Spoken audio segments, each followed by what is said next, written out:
Oregon Territory, autumn of 1883, where the Columbia River cut through basalt cliffs and towns appeared like scars on the wilderness. In the settlement of Timber Falls, they gathered every month to auction what couldn't be sold in respectable commerce. Broken tools, lame horses, and sometimes human beings deemed too damaged for charity. On a grey October morning, a woman was brought to the platform in iron restraints, her hair wild as winter sage, her eyes burning with something the townspeople called madness. But madness, like beauty, often exists only in the eye of the beholder. Before we jump back in, tell us where you're tuning in from, and if this story touches you, make sure you're subscribed, because tomorrow I've saved something extra special for you. The town of Timber Falls sprawled along the eastern slope of the Cascade Range, where Douglas fir grew thick enough to block out the midday sun, and the ground stayed damp even in summer. It was a logging town, built on the backs of men who felled trees taller than church steeples and floated them downriver to the mills in Portland. The air always smelled of sawdust and pitch, and in the evenings, when the saws went quiet, you could hear the river grinding stones smooth in its endless journey west. The people of Timber Falls were practical folk, hard as the work they did, suspicious of anything that couldn't be explained by sweat or scripture. They built their lives on certainty. A good axe, a tight roof, a strong back. Anything that defied explanation, anything strange, unpredictable, or wild,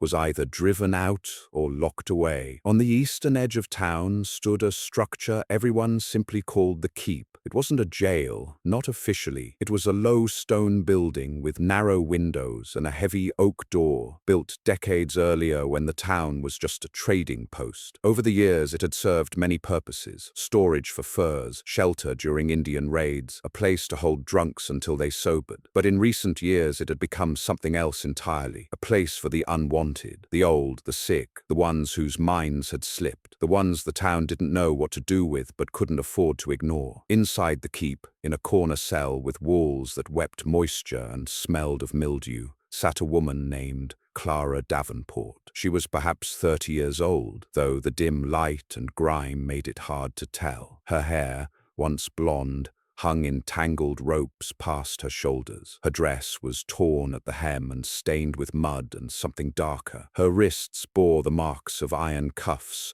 rubbed raw and scabbed over. She sat on a wooden bench, knees drawn to her chest, rocking slightly, her lips moving in silent conversation with no one. The townspeople said she'd gone mad 3 months prior. They said she'd been found standing in the middle of the road at dawn, drenched in blood, screaming about wolves. They said her husband was dead, his throat torn open, and she was the only one in the house when it happened. They said she laughed when they found her. They said a lot of things. No one asked her what happened. No one thought to. The town council met on a Tuesday evening in the back room of the general store, a cramped space lit by oil lamps and dominated by a scarred oak table. 5 men sat around it: Mayor Cornelius Griggs, a stout man with a silver watch chain; Reverend Thomas Holbrook, gaunt and grey-eyed; Dr. Edwin Marsh, who carried the smell of carbolic acid wherever he went; Sheriff Virgil Tate, whose badge was pinned crooked on his vest; and Silas Crowder, who owned the sawmill and half the land around it. "We can't keep her indefinitely," Dr. Marsh said, tapping his fingers on the table. "The Keep isn't equipped for long-term care. She barely eats. She doesn't sleep. She talks to herself in languages I don't recognize." "Languages?" Reverend Holbrook leaned forward. "Or tongues?" Dr. Marsh shot him a weary look. "I'm a physician, not a theologian." "She killed her husband," Sheriff Tate said flatly. "That's murder.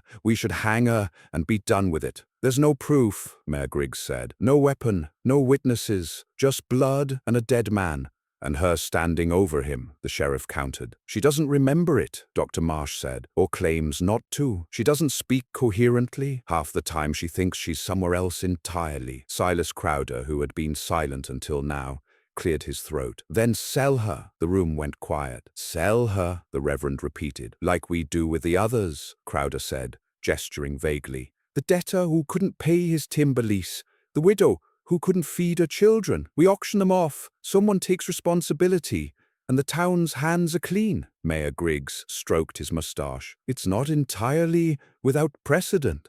"It's barbaric," Dr. Marsh said. "It's practical," Crowder replied. "We're not a charity. We can't afford to feed and house someone who contributes nothing and may well be dangerous. Put her up for auction. If someone wants her, fine. If not, we'll deal with it then." The Reverend folded his hands. "And if no one bids?" Crowder smiled thinly. "Start the bidding low enough. Someone always does." 3 days later, a notice was posted outside the general store. Public auction, Saturday, October 14th, 1883. Livestock, tools, goods, and one female ward of the town. Bidding begins at 50 cents. The day of the auction dawned cold and colorless. The sky, a flat sheet of pewter. A crowd gathered in the town square, a mix of loggers, ranchers, drifters, and the morbidly curious. A wooden platform had been erected near the water trough, and on it stood Mayor Griggs with a gavel and a ledger. Beside him, Sheriff Tate kept watch, arms crossed, rifle slung over his shoulder. They auctioned the livestock first, a pair of oxen, a mule with a limp, 3 hens past their laying prime. Then came the tools, saws, hammers, a rusted plow. The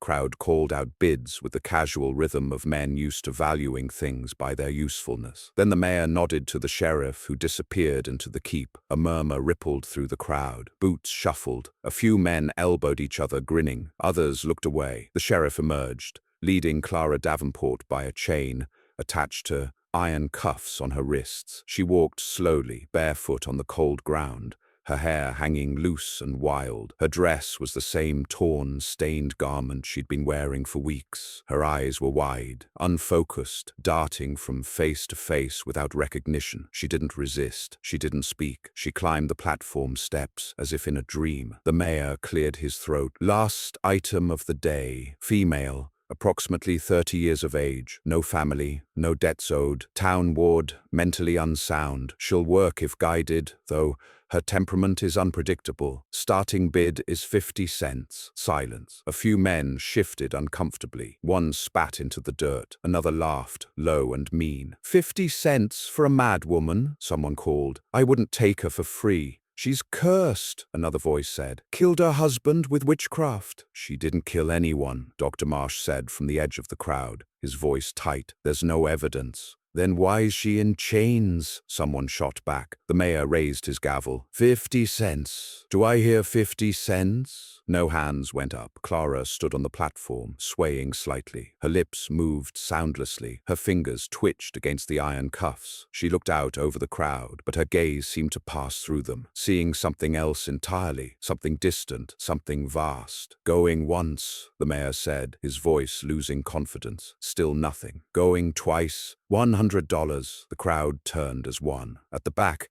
near the edge of the square where the forest began, stood a man. He was tall, broad-shouldered, dressed in fringed buckskin and a heavy wool coat darkened by weather. His hair was long and black, tied back with a leather cord. His face was weathered, lined by sun and wind, with a strong jaw and eyes the color of storm clouds. A rifle was slung across his back, and a hunting knife hung from his belt. He didn't raise his hand. He didn't need to. His presence alone was enough to silence the murmurs. Mayor Griggs blinked. I'm sorry, did you say $100? The man repeated. His voice was deep, steady, and carried the faint trace of an accent no one could place. Cash. The crowd parted as he walked forward. His boots made no sound on the dirt. He moved with the fluid, unhurried grace of a predator, or a man who had spent more time in wilderness than among people. He stopped at the base of the platform and looked up at Clara. She had gone still. Her lips had stopped moving. For the first time since being brought out, her eyes focused, locked on his face with an intensity that made several people in the crowd take a step back. The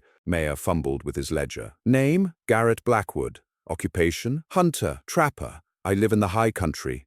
You understand what you're bidding on? The mayor asked. This woman is... I heard you for the first time, Garrett said. He reached into his coat and pulled out a leather pouch. He counted out coins onto the edge of the platform. Gold eagles, silver dollars, the clink of metal on wood loud in the quiet square. $100. Do you want it or not? The mayor looked at the sheriff. The sheriff shrugged. Sold, the mayor said, bringing down the gavel. Garrett climbed the steps. He moved slowly, deliberately, his eyes never leaving Clara's. When he reached her, he stopped just out of arm's reach. I'm going to take these off, he said quietly. nodding toward the cuffs. "You won't hurt me, and I won't hurt you. Do you understand?" Clara didn't respond, but she didn't pull away either. Garrett held out his hand. The sheriff hesitated, then handed over the key. Garrett unlocked the cuffs with care, his movements gentle despite the size of his hands. The iron fell away, clattering to the platform. Clara's wrists were raw, the skin broken and bruised. She looked down at them as if seeing them for the first time. Then she looked up at Garrett. "You're him," she whispered. Garrett's expression didn't change. "Come on," he said. He took off his coat and draped it over her shoulders. It swallowed her, thick and warm and smelling of wood smoke and pine. He led her down the steps. The crowd parted again, wider this time,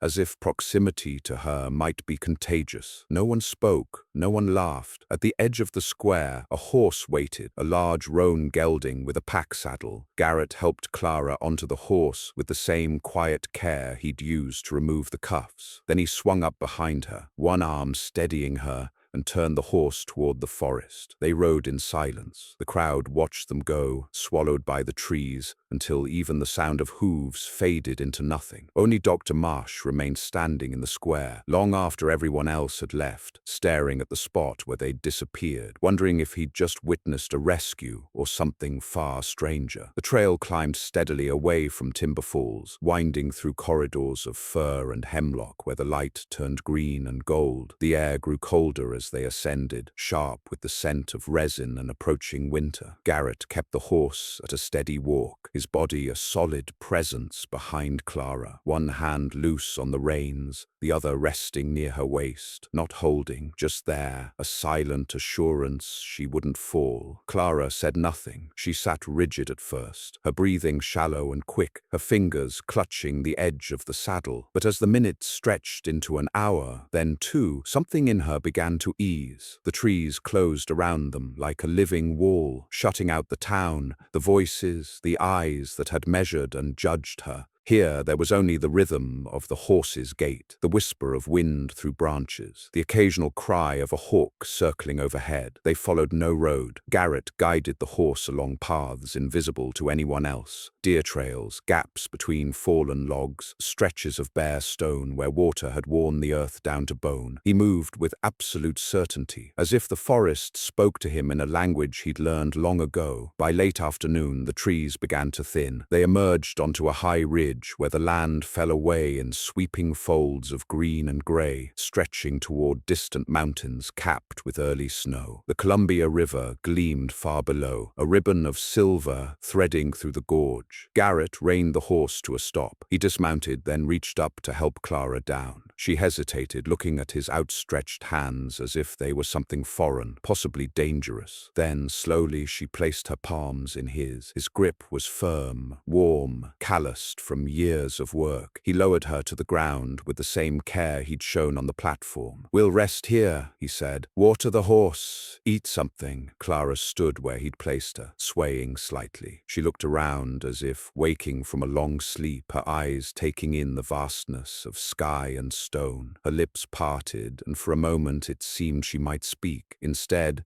she wrapped Garrett's coat tighter around herself and turned toward the edge of the ridge. Garrett didn't follow. He busied himself with the horse, loosening the saddle, checking the hooves, pouring water from a canteen into a collapsible canvas bucket. He worked with the efficiency of long practice, his movements economical, unhurried, but his attention never fully left Clara. He watched her from the corner of his eye, tracking her movements the way a man tracks weather, reading signs, preparing for shifts. Clara walked to the edge of the ridge and stopped. The wind pulled at her hair, lifting it in dark gold tangles. She closed her eyes and tilted her face upward, breathing deeply. The tension in her shoulders began to soften. Her hands, which had been clenched into fists, slowly opened. Preparing and narrating this story took us a lot of time, so if you are enjoying it, subscribe to our channel. It means a lot to us. Now back to the story. "It's louder here," she said. Garrett paused in his work. "What is?" "The quiet." She turned to look at him, and for the first time her eyes were clear, focused, present. In town, the silence had walls. It pressed in, but here,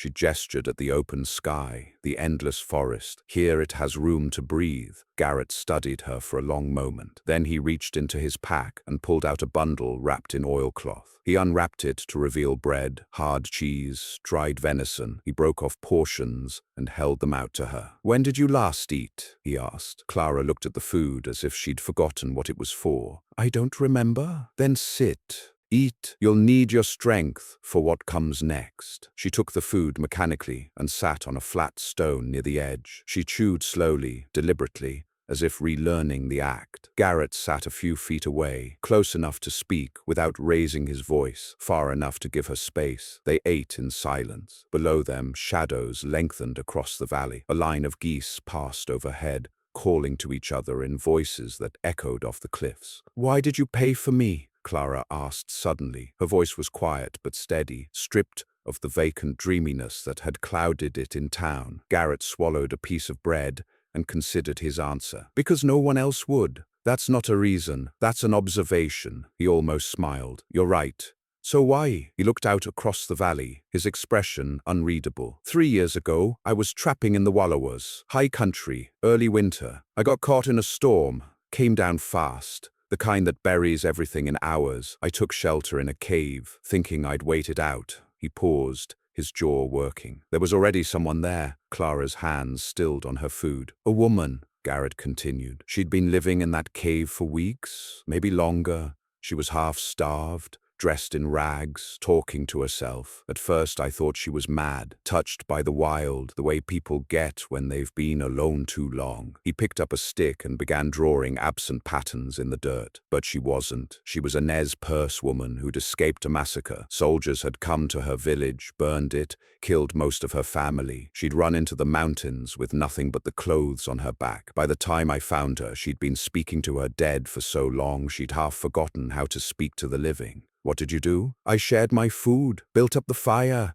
listened when she was ready to talk. When the storm passed, I took her down to a settlement where she had distant relatives." He tossed the stick aside. "Before I left, she told me something. She said, the difference between madness and grief is whether someone stays to witness it." Clara's throat tightened. She looked down at her hands, at the raw circles around her wrists where the iron had bitten. "When I saw you on that platform," Garrett said, "I saw the same thing. Not madness, grief so deep it had nowhere to go but inward." "You don't know what I did," Clara whispered. "I know what they say you did. I also know that in places like Timber Falls, people prefer a convenient story to a complicated truth." She turned to face him fully. "What if the story is true? What if I did kill him?" Garrett met her gaze without flinching. "Did you?" The question hung in the air between them, sharp and unavoidable. Clara's eyes filled with tears, but she didn't look away. "I don't know," she said, her voice breaking. "I don't remember. There are pieces, blood,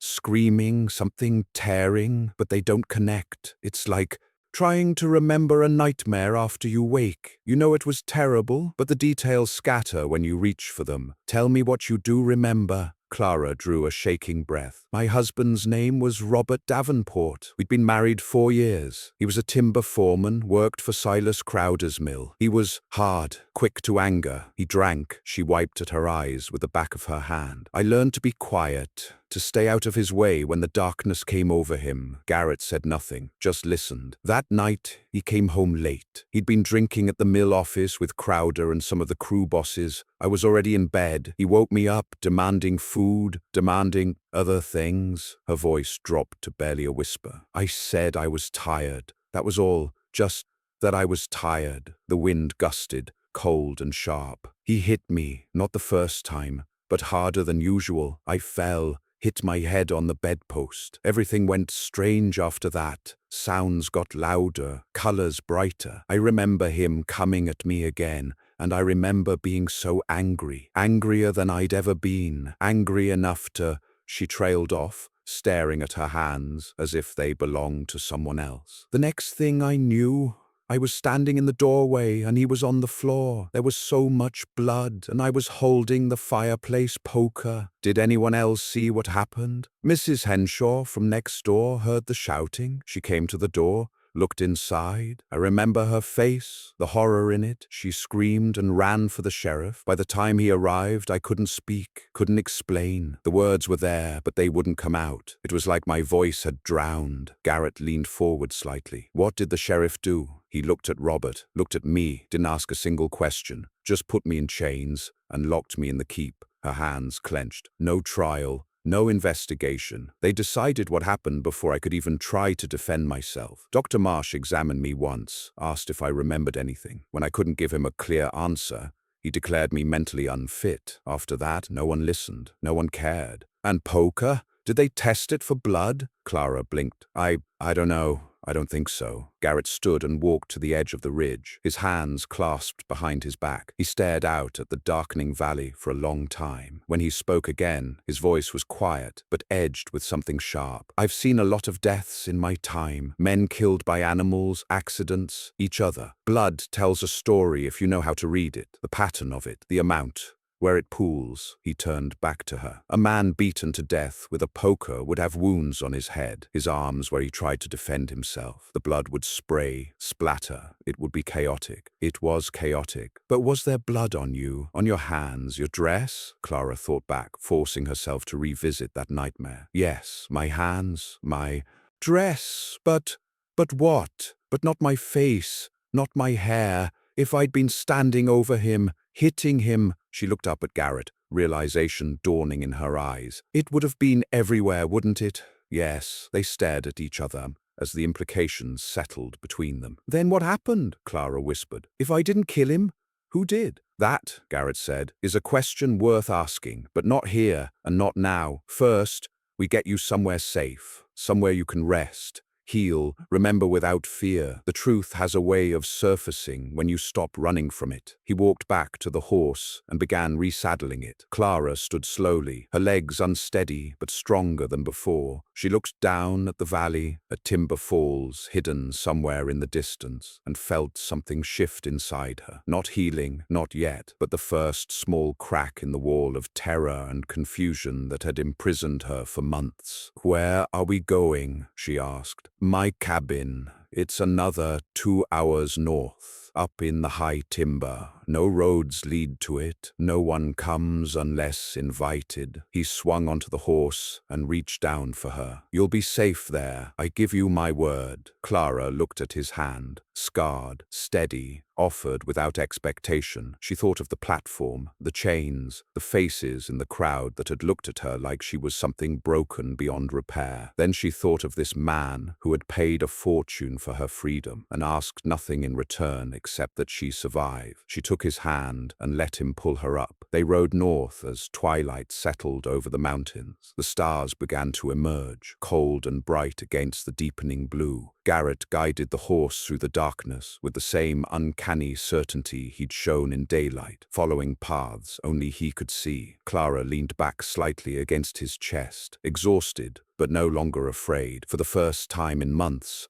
she felt the possibility of something beyond mere survival. Not hope, not yet, but the absence of despair, which in that moment felt like enough. Behind them, Timber Falls continued its evening routines, unaware that the woman they'd discarded as mad was riding toward a different kind of reckoning. And in the high country ahead, where the forest grew thick and the world fell silent, a cabin waited in the darkness, like a promise yet to be fulfilled. The truth, Garrett had said, would surface. Clara didn't know if she was ready to face it, but as the horse carried her deeper into the wilderness, away from the town that had tried to bury her alive, she realized something fundamental had changed. She was no longer drowning in silence. She was learning slowly to breathe again. The cabin revealed itself gradually, emerging from the darkness like something grown rather than built. It sat in a clearing ringed by ancient pines, their trunks thick as wagon wheels, their branches interlaced overhead to form a living roof. Moonlight filtered through in silver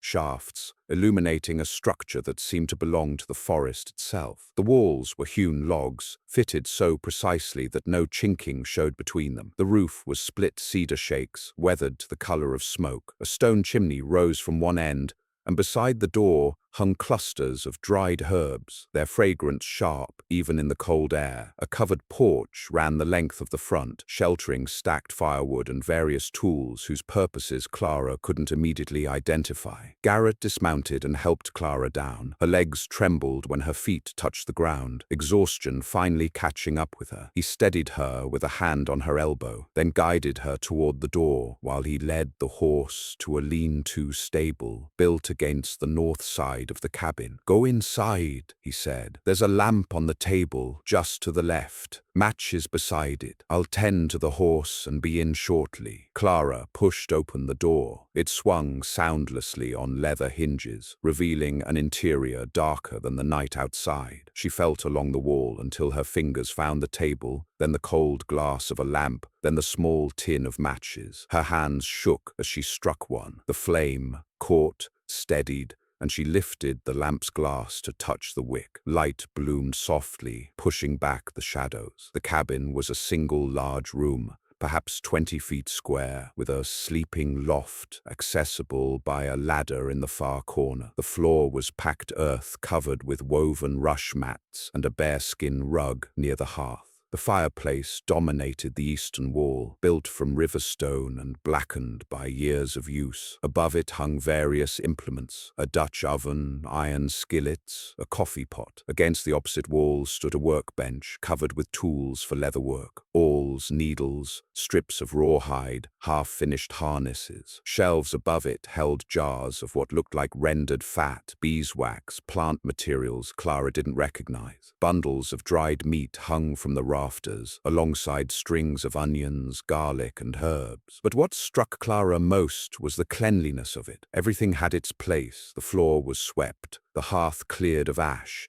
the table scrubbed smooth. This wasn't the slovenly bachelor's den she might have expected. It was a home, carefully maintained, thoughtfully arranged. A rocking chair sat near the fireplace, its arms worn smooth by use. Beside it, a stack of books, actual books, their spines cracked and faded. Clara moved closer, tilting her head to read the titles. Shakespeare, Thoreau, a worn copy of Gulliver's Travels, a journal of Lewis and Clark's expedition. She heard Garrett's footsteps on the porch and turned as he entered, carrying his rifle and the saddlebags. He set them down near the door, then moved to the hearth with the ease of long habit. Within minutes, he had a fire kindled, flames licking up around carefully arranged logs. "There's water in the barrel by the door," he said, not looking at her. "Basin and soap on the shelf, clean clothes in the chest under the window. They'll be too large, but better than what you're wearing." Clara looked down at her torn, stained dress. She'd been wearing it for so long she'd almost forgotten it was ruined. "The loft is yours," Garrett continued, feeding another log to the fire. "I'll sleep down here. There's blankets up there, quilts,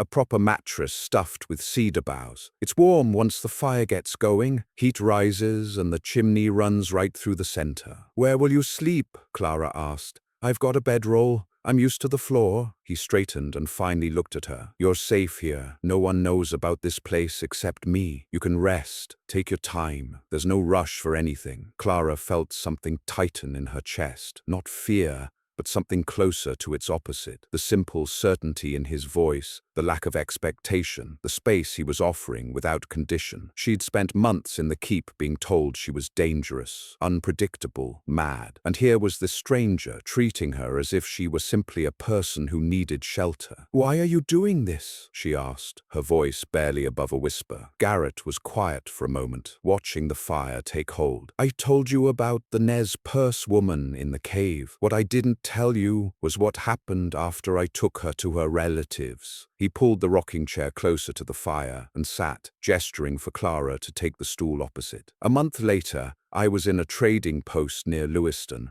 got into an argument with a fur buyer who tried to cheat me. Things got heated. He pulled a knife. I defended myself, broke his arm, knocked out a few teeth. Self-defense, plain as day." He leaned back, the chair creaking softly. "But he was white and well-connected. I'm something else. My mother was Shoshone. My father was a French-Canadian trapper. In the eyes of the law, that makes me Indian enough to be guilty and white enough to know better. They arrested me, threw me in a stockade, planned to hang me within the week." Clara's eyes widened. "The night before the execution, someone broke the lock on my cell. left a horse, supplies, a map showing a trail out of the territory. I never saw who did it, but pinned to the saddle was a piece of torn cloth. With beadwork I recognized. The woman from the cave. She'd traveled 60 miles to save my life because I'd saved hers. He met Clara's eyes directly. I learned something that night. Kindness isn't a transaction. You don't do it expecting a return. You do it because when you have the power to help someone and you don't, you become part of the machinery that crushes them. I swore if I ever had the chance to pull someone out of darkness, I would. No questions, no conditions. The fire crackled. Somewhere outside, an owl called, low and mournful. So that's why, Garrett finished. Not because I'm noble or good, because I know what it's like to be judged by people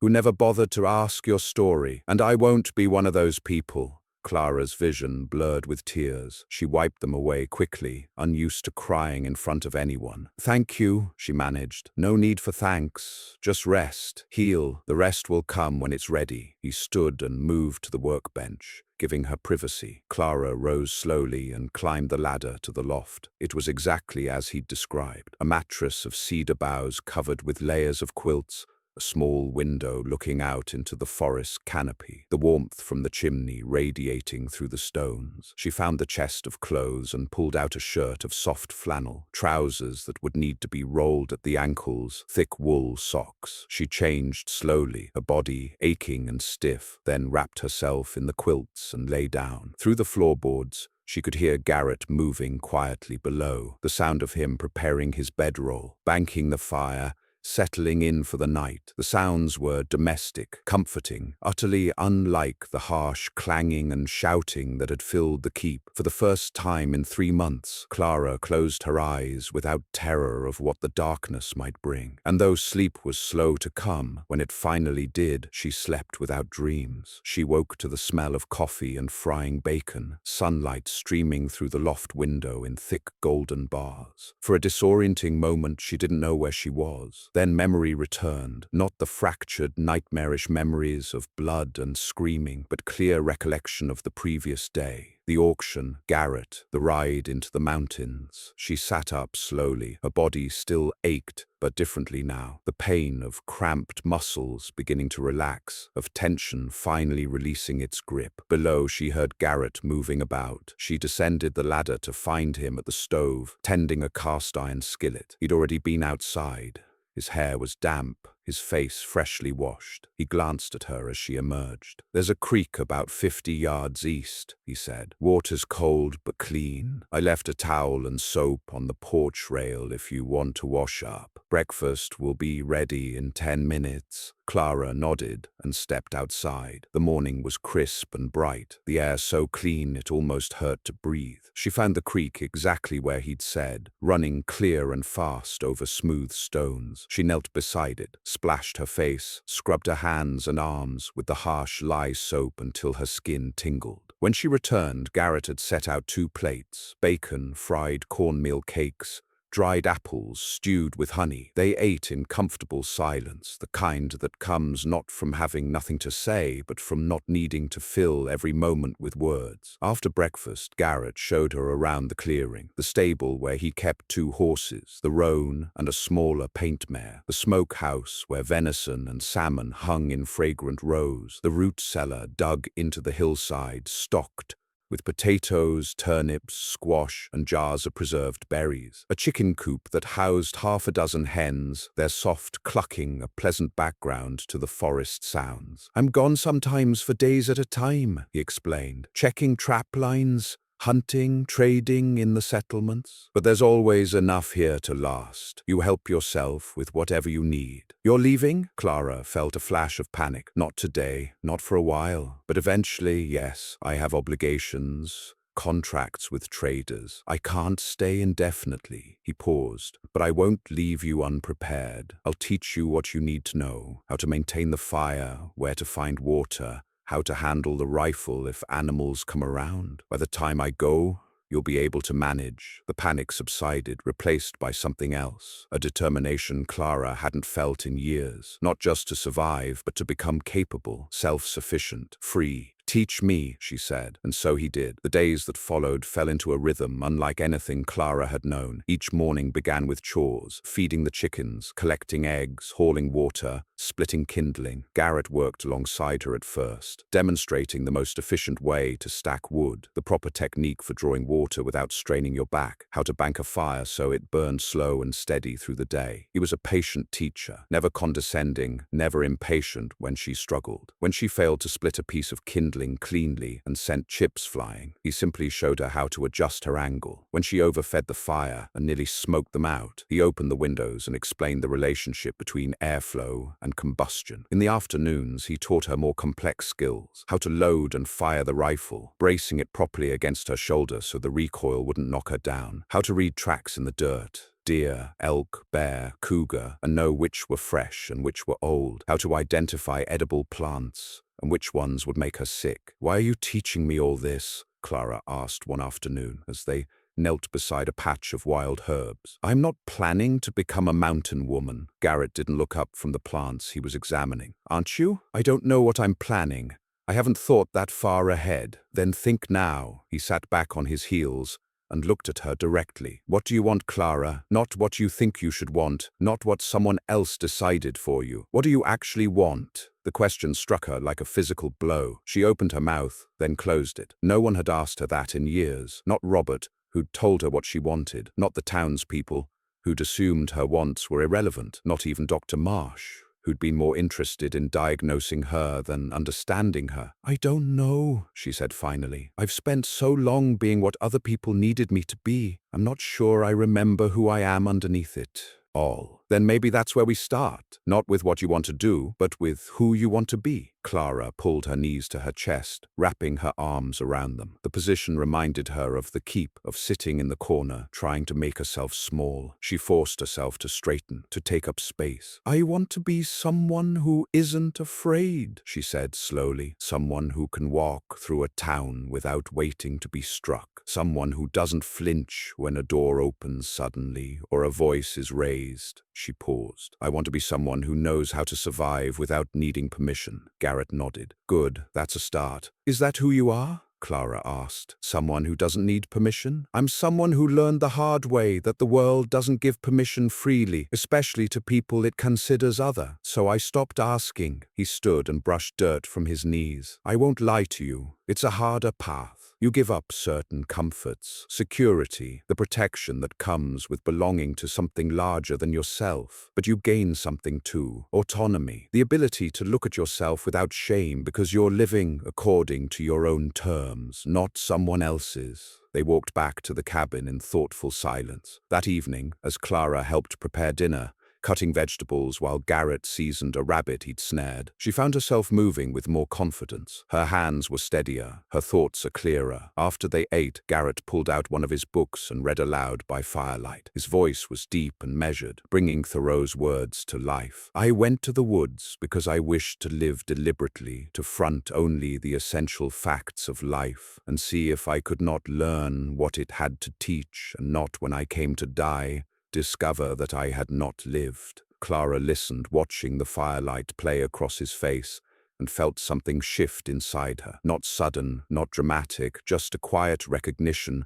that she was beginning to remember what it felt like to be a person rather than a problem, to have thoughts that mattered, choices that belonged to her, a future that wasn't predetermined by other people's judgments. That night, as she climbed to the loft, she paused at the window. The forest stretched endlessly in all directions, dark and wild and full of things she didn't understand. But for the first time, it didn't frighten her. Instead, it felt like a possibility, vast, open, waiting to be explored. Below, Garrett extinguished the lamp and settled into his bedroll. Clara lay down beneath the quilts, listening to the wind move through the pines, and realized something fundamental had changed. She was no longer waiting to be rescued. She was learning to rescue herself, and somewhere in the darkness of Timber Falls, 200 miles away, the truth about what had happened in that house was still waiting. But Clara was no longer the frightened, broken woman who'd stood on the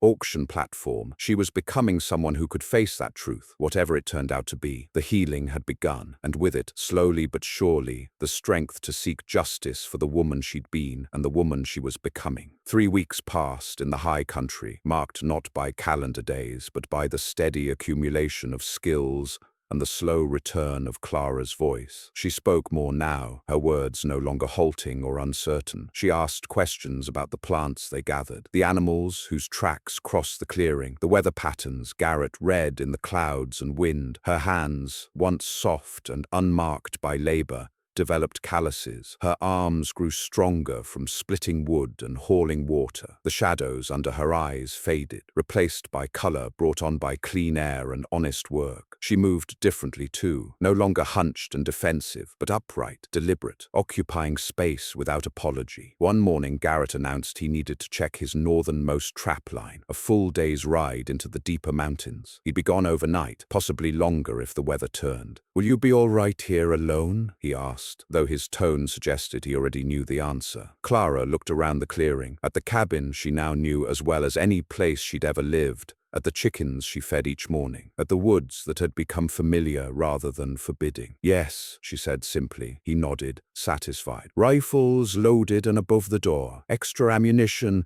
in the tin box under my bunk. If anyone comes, and they won't, you don't open that door for any reason. You hear me?" "I hear you. There's stew in the pot, bread wrapped in the cloth. Enough for 3 days if you're careful." He hesitated, then added, "I'll be back by tomorrow evening. If I'm not back by the following morning, something's delayed me, but I will return." "I know," Clara said, and she did. In the weeks she'd spent with Garrett, he'd proven himself a man of his word, in ways large and small. If he said he'd return, he would. She watched him ride out, the roan's hooves muffled on the pine needle carpet, until the forest swallowed them whole. Then she turned back to the cabin, alone for the first time since leaving Timber Falls. The silence was different here than it had been in the keep. There, silence had been oppressive, crushing, full of judgment and fear. Here, it was simply the absence of human noise, filled instead with birdsong, wind, the distant rush of the creek. Clara found it peaceful rather than threatening. She spent the morning on familiar tasks, collecting eggs, mending a tear in one of Garrett's shirts, sweeping the cabin floor. But by midday, restlessness overtook her. She'd explored the immediate clearing thoroughly, but there were parts of Garrett's land she hadn't yet seen. The upper meadow he'd mentioned, the old prospect hole where miners had once dug for silver, the standing stones near the eastern ridge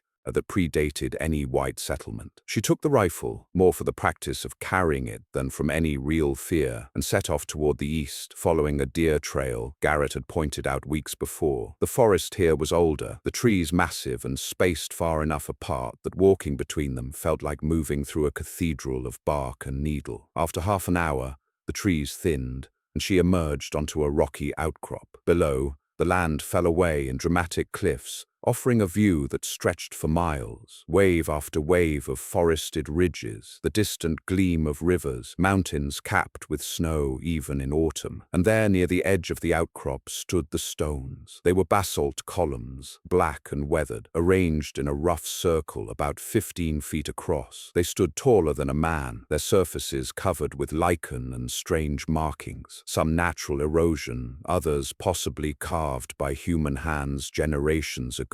In the center of the circle, the ground was bare earth, packed hard by years of wind and rain. Clara approached slowly, feeling an odd reverence. This was a place of power, whether spiritual or simply geological, she couldn't say. She stepped into the circle and immediately felt the difference, a stillness in the air, a quality of attention, as if the world were listening. She sat down in the center, cross-legged, the rifle across her lap. The stone behind her was sun-warmed, radiating gentle heat. She closed her eyes and simply breathed, letting her mind settle. And in that settling, something surfaced, a memory sharp and clear, unfolding like a flower in a sudden sun. She was in the house in Timber Falls. Night. Robert had been drinking, but this was different from his usual meanness. He was afraid. She could see it in his eyes, the way his hands shook as he poured another glass of whiskey. "You don't understand what you've done," he was saying, his voice thick. You don't understand what they'll do. What you talking about? Her own voice, younger, confused. The books! The goddamn books, Clara! Why couldn't you just leave it alone? She'd been going through the mill's ledgers. Robert had brought them home, left them on the kitchen table while he went to fetch something from the shed. She'd been curious. He was always complaining about money troubles, but the mill was thriving. Everyone knew that, so she'd looked. And what she'd found made no sense. Payments to workers that didn't exist. Timber shipments that vanished from the records halfway to Portland. Money moving in patterns that seemed designed to obscure rather than illuminate. I was just looking, she'd said. I didn't mean... Crowder knows. He knows you saw. He came to the mill today. Asked if you'd been asking questions. Robert had grabbed her shoulders, his fingers digging in hard enough to bruise. You need to forget what you saw. Tell him you didn't understand it. Tell him you're just a woman who doesn't know numbers. But, Robert, if something illegal is happening, it's not your business. He'd shaken her hard. Do you know what happens to people who threaten Silas Crowder? Do you know what he's capable of? She'd pulled away from him, angry now. So you want me to lie? To pretend I didn't see him stealing from his own workers? I want you to survive, Robert had said, and there was something desperate in his voice she'd never heard before. I want us both to survive. The memory fractured, jumping forward. Later that same night, she was in bed, pretending to sleep, when she heard the door open. Robert's voice, low and pleading. I told her. She won't say anything. She doesn't understand what she saw. Another voice, deeper, colder. She knew it instantly. Silas Crowder. Your wife is a problem, Davenport. Smart women always are. She'll keep quiet, I swear it. Will she? The way I hear it, she's been talking to Margaret Henshaw about the mill, asking questions about where certain funds go. She's just curious. She doesn't mean anything by it. A long pause. Then, I built this mill from nothing. I employ half of this town. I decide who eats and who starves. I won't let some woman with delusions of competence destroy what I've created. What are you saying? I'm saying you need to control your wife. Or I'll do it for you. The memory lurched again, becoming confused. She was standing in the doorway now, no longer pretending to sleep. Both men had turned to look at her. Crowder's face was cold, calculating. Robert was terrified. How long have you been listening? Crowder had asked. Long enough. He'd stepped toward her, and she'd seen something in his hand, a leather sap, the kind used to stun cattle before slaughter. Robert had grabbed his arm. Don't! Please! I'll handle this. You've had your chance. Crowder had shaken him off with surprising strength for a man his age. Then everything became a nightmare. Robert lunging between them. A struggle. The sickening sound of impact. Not once, but repeatedly. Robert falling. Blood spreading beneath him. Crowder standing over him. Breathing hard.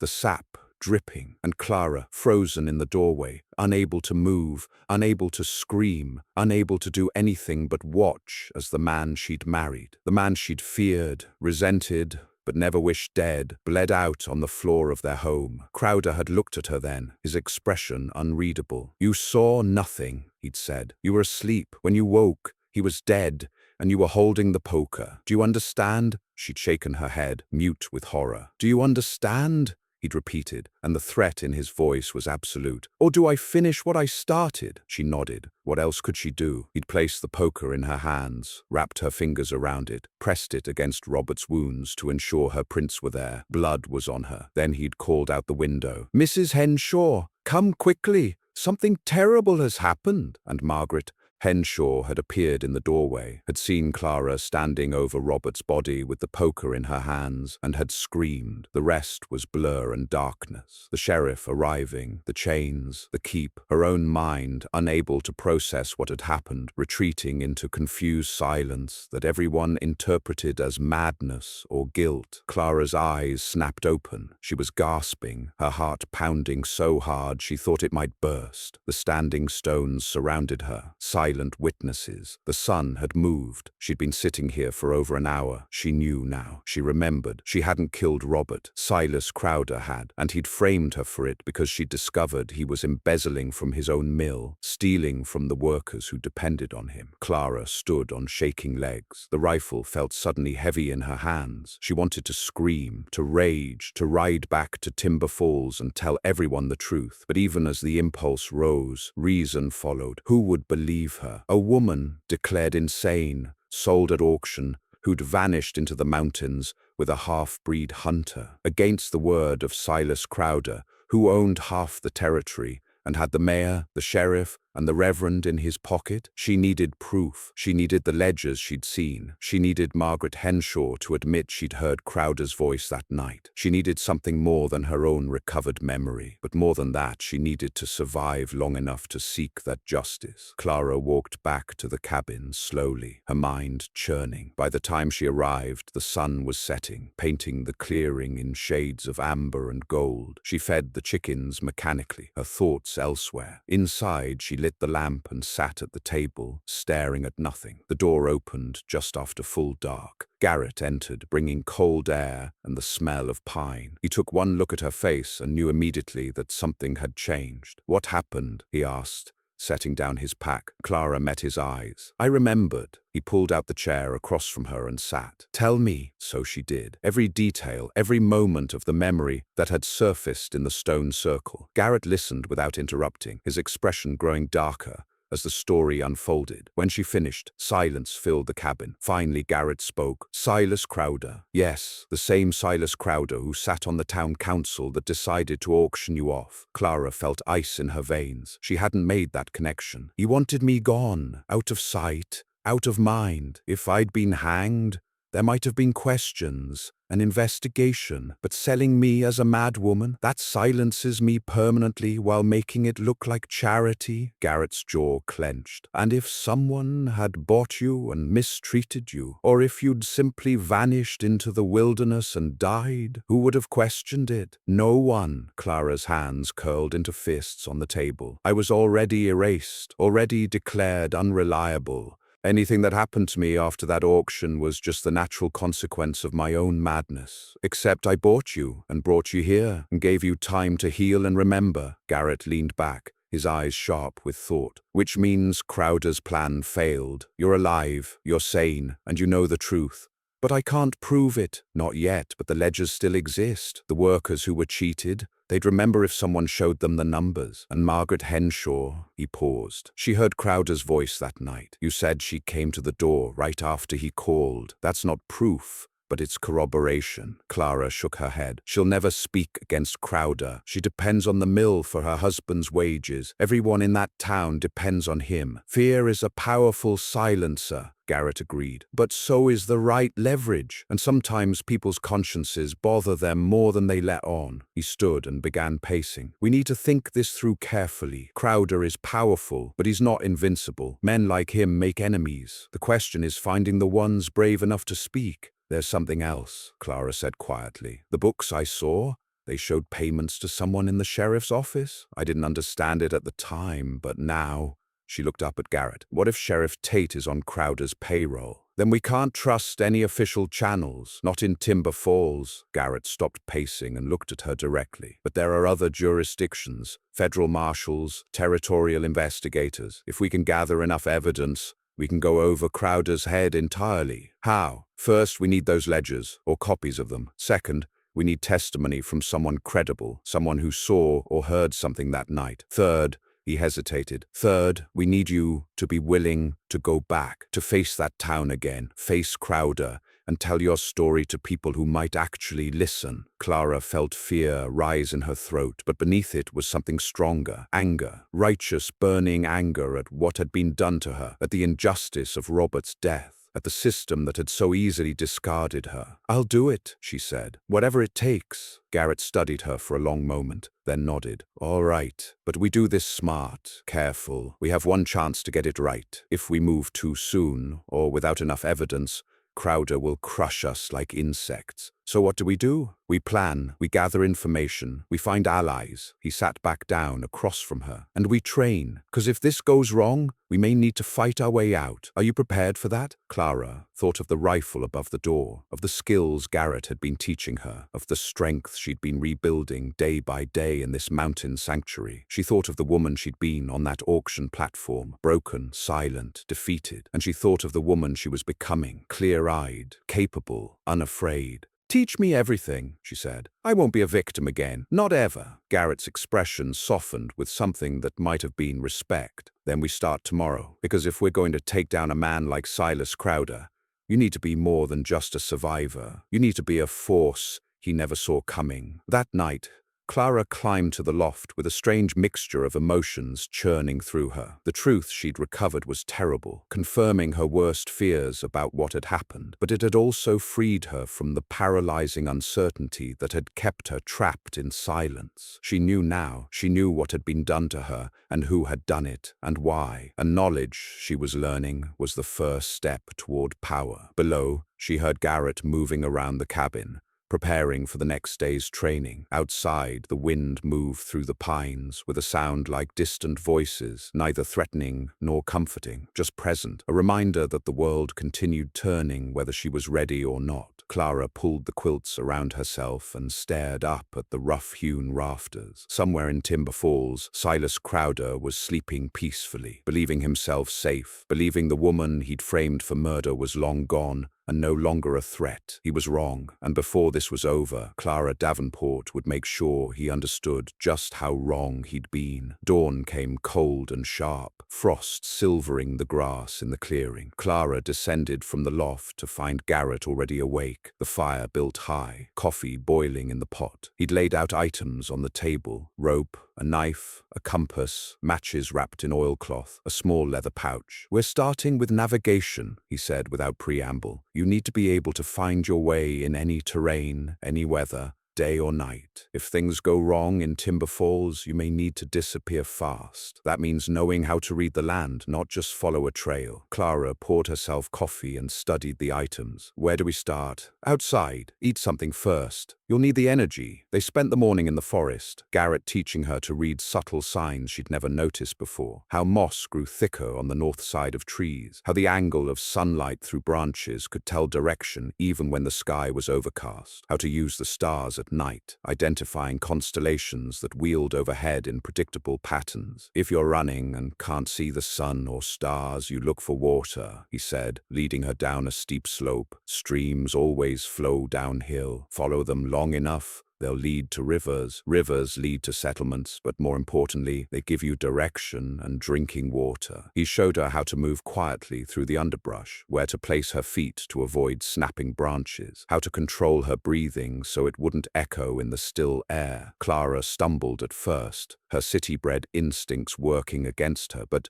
gradually she began to understand the rhythm of it, the patience required to move through wilderness without announcing your presence. By midday, her legs ached and her lungs burned from the altitude, but she didn't complain. Every skill Garrett taught her was a tool she might need to survive what was coming. They returned to the cabin for a brief meal. Then Garrett took her to the clearing behind the stable. He'd set up a series of targets, logs marked with charcoal circles at varying distances. "You can load and fire the rifle," he said, "but can you hit what you're aiming at under pressure?" For the next 2 hours, Clara practiced, not just shooting, but shooting while moving, while crouched behind cover, while her heart was racing from having just run 100 yards. Garrett was merciless in his instruction, never letting her rest on success, always pushing her to shoot faster, more accurately, under more difficult conditions. "Crowder won't face you himself," Garrett said as she reloaded. "Men like him hire others to do their violence. You need to be prepared for that." Clara raised the rifle, sighted down the barrel, and fired. The bullet struck the farthest target dead center. "Good," Garrett said.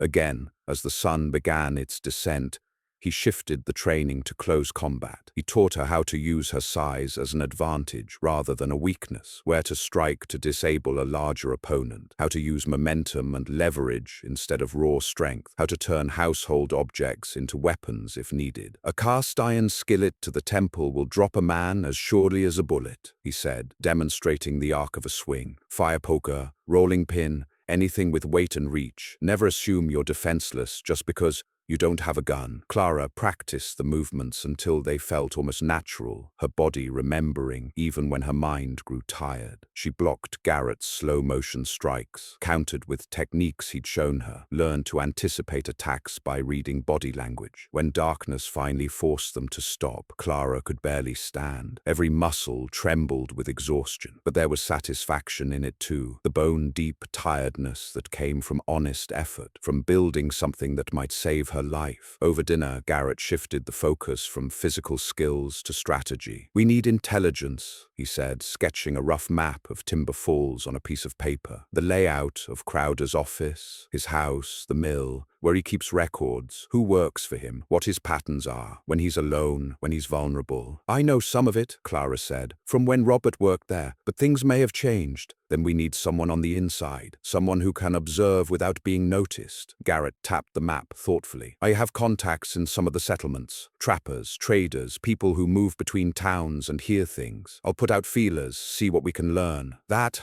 could take weeks." "Justice isn't quick," Garrett said, "but it can be thorough. We have time to do this right." Clara wanted to argue, wanted to rush back to Timber Falls immediately and expose Crowder for what he was. But she knew Garrett was right. Haste would get them killed or, worse, give Crowder the opportunity to destroy evidence and solidify his story. "What about Margaret Henshaw?" she asked. "She heard him that night. If we could convince her to testify." "She's the weak link," Garrett agreed. "Fear keeps her silent, but fear can also break people. If we approach her the right way, give her protection, maybe she'll talk. Or maybe she'd run straight to Crowder and warn him we're coming." "That's the risk." Garrett leaned back in his chair. "We need to know more about her first, her loyalties, her debts, what she has to lose, and what she might gain from telling the truth." They talked late into the night, planning and discarding strategies, identifying risks and potential allies. When Clara finally climbed to the loft, her mind was as exhausted as her body. But sleep came quickly, dreamless and deep. The pattern continued for 2 weeks. Each day brought new skills,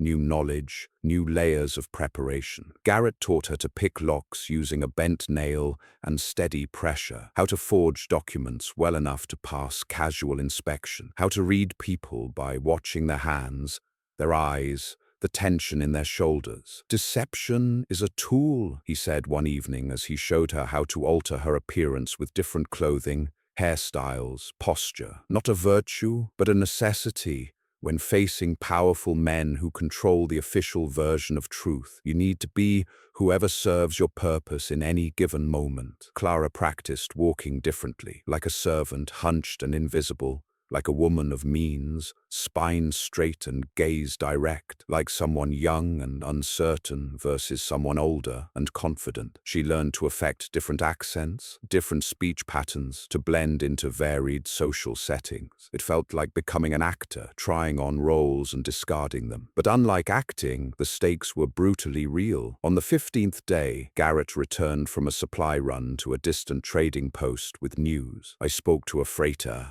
who runs goods between here and the coast," he said, unpacking supplies. "He passes through Timber Falls monthly. Says there's been tension at the mill, workers complaining about missing wages, equipment failures that seem almost deliberate. Crowder's blaming it on theft, but some folks are getting suspicious." Clara's pulse quickened. "Are they organizing? Pushing back?" "Not openly, but there's grumbling. A few men have quit rather than work under the current conditions." Garrett pulled out a folded newspaper, weeks old. "And there's this." Clara unfolded it. The headline read, "Territorial Investigator to Review Labor Practices in Remote Mill Towns." "Federal oversight," Garrett explained. "There's been enough complaints from enough places that the territorial government is sending someone to audit operations, make sure mill owners aren't violating labor laws." "When?" "The article doesn't say, but it means Crowder is under scrutiny, which means he's vulnerable." Garrett met her eyes. "And it means if we time this right, we bring our evidence to someone who has the authority and motivation to act on it." Clara felt hope kindle in her chest, small but growing. "So, we wait for the investigator. We prepare for the investigator. We gather everything we can, build an airtight case,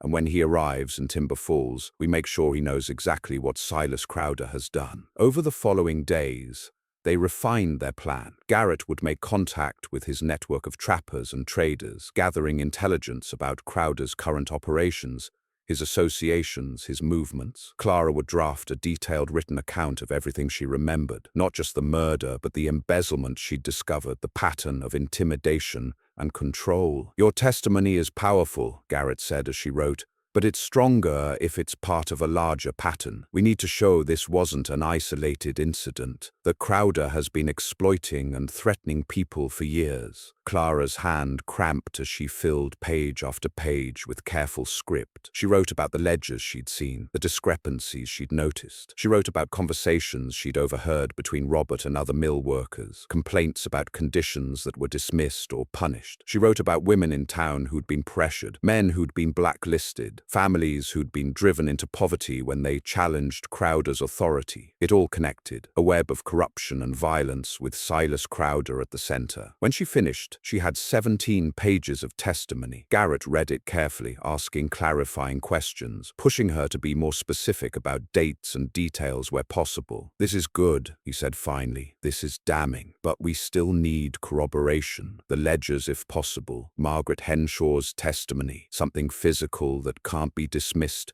as the ravings of a vengeful madwoman." "The ledgers will be in Crowder's office or his home," Clara said, "both heavily secured. Both places where I'd be recognized immediately." "You would be," Garrett agreed, "but I wouldn't." Clara looked up sharply. "You're thinking of breaking in?" "I'm thinking of conducting a thorough investigation," Garrett said with the ghost of a smile. "If that investigation happens to occur when Crowder isn't present, and if documents happen to be discovered and copied during said investigation, well, that's simply good detective work. You could be arrested, killed. I've been in worse situations." He said it casually, but Clara saw the seriousness in his eyes. "Besides, I'm not doing this alone. You'll be watching my back." The idea was both terrifying and exhilarating. "When?" "Soon, but first we need more information. I'm riding down to a settlement called Pine Ridge.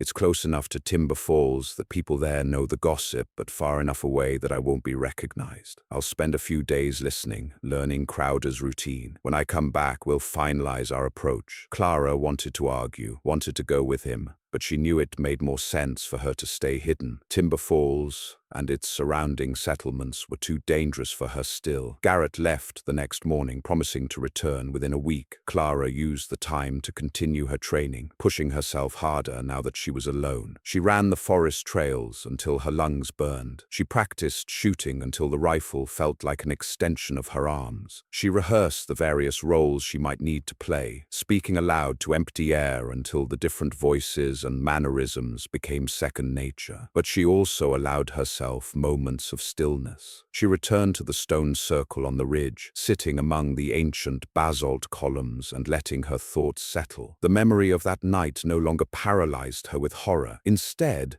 it fueled her determination. Robert hadn't been a good husband, but he hadn't deserved to die, and she hadn't deserved to be framed, imprisoned, and sold like livestock. Crowder had stolen their lives as casually as he'd stolen from his workers, seeing them as obstacles or resources, never as people. That would end. One way or another, she would make sure of it. On the 6th day, as afternoon shadows lengthened across the clearing, Clara heard hoofbeats. She grabbed the rifle instinctively, positioning herself inside the cabin door, where she could see without being easily seen. But it was Garrett, riding the roan at an easy pace. He looked tired but satisfied. Clara stepped out onto the porch as he dismounted. "What did you learn?" "Plenty." He tied the horse and climbed the steps, pulling a bundle of papers from his saddlebag. Crowder's routine is predictable. Every Wednesday evening he meets with the mill supervisors at his house. Dinner, drinks, planning for the week ahead. The sessions run late, usually until 10 or 11. His office at the mill is empty during those meetings. Guarded.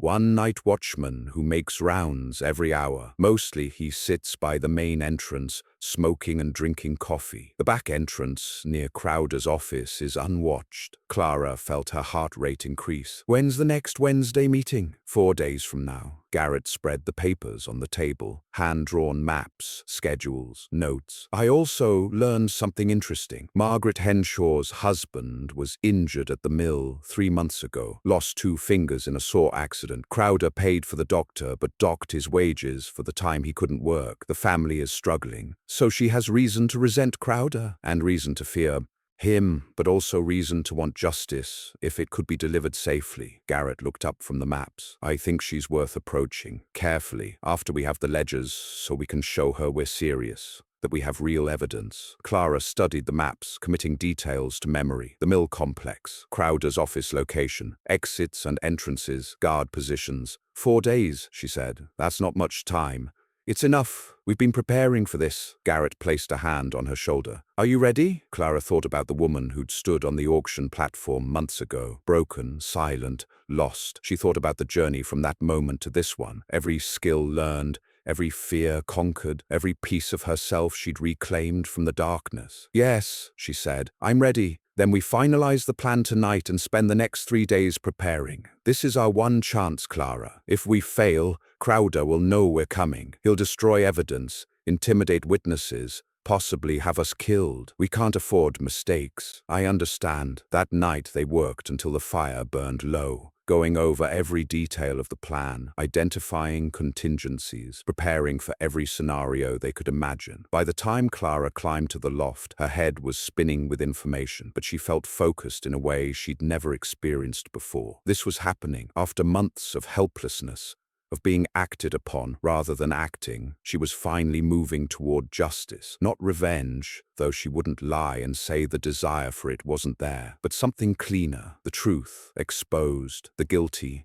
held accountable, the systems that had failed her, forced to acknowledge their failures. Outside, an owl called into the darkness. Clara listened to its lonely voice and felt an unexpected kinship. Owls were predators, silent and patient, striking only when the moment was perfect. In 4 days, she would strike, and Silas Crowder would learn what it meant to be hunted by something he'd foolishly assumed was prey. Wednesday arrived with heavy clouds and the smell of coming rain. Garrett and Clara rose before dawn, moving through their preparations with quiet efficiency. They'd gone over the plan so many times that conversation was unnecessary. Each knew their role, their timing, their contingencies. Clara dressed in clothing Garrett had acquired during his trip to Pine Ridge, a simple brown work dress, worn but respectable, the kind a mill worker's wife might wear, a shawl to cover her distinctive blonde hair, scuffed boots that made no sound on wooden floors. She looked at herself in the small mirror and barely recognized the woman staring back. Plain, unremarkable, forgettable, perfect. Garrett wore darker clothing, practical for moving unseen. He checked his knife, his lockpicks, the leather satchel that would carry whatever documents they found. His movements were calm, methodical, showing none of the tension Clara felt,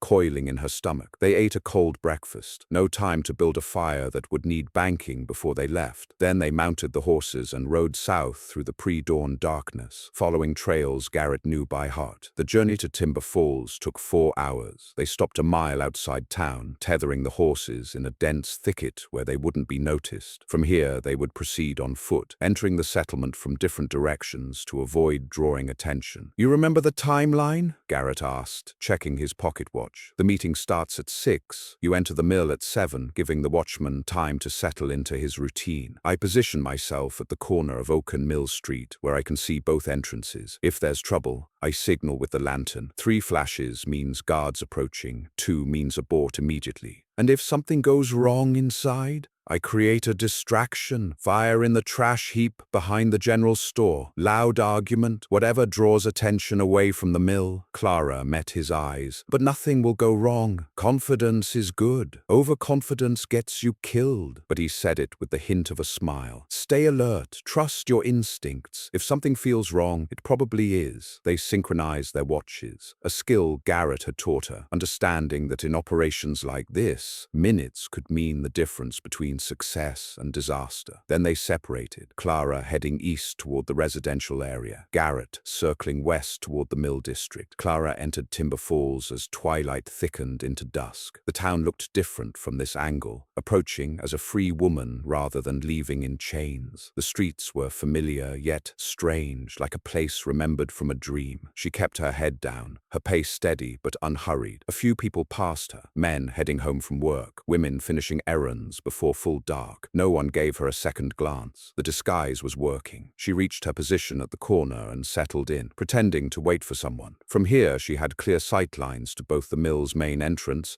and the back alley where Garrett would enter. She adjusted her shawl, checked that the small lantern in her basket was ready, and waited. The minutes crawled past. 6 o'clock came. Through the windows of Crowder's house on the hill, Clara could see lights blazing, shadows moving behind curtains. The weekly meeting beginning on schedule. At 6:30, the night watchman emerged from the mill's main entrance. Clara recognized him, old Tom Wickham, who'd worked security for as long as she could remember. He lit a cigarette and stood smoking, occasionally stamping his feet against the cold. At 6:50, he finished his cigarette and began his rounds, walking the perimeter of the mill with a lantern. Clara tracked his progress, timing him. 12 minutes for a complete circuit, just as Garrett's intelligence had indicated. At 7 o'clock exactly, she saw movement in the alley behind the mill. A shadow detached itself from other shadows, Garrett moving with fluid silence toward the back entrance. He paused at the door, and even from this distance, Clara could see the subtle movements of his hands working the lock. The door opened. He slipped inside, disappeared. Clara's heart hammered against her ribs. She forced herself to breathe slowly, to maintain her casual posture. Just a woman waiting for her husband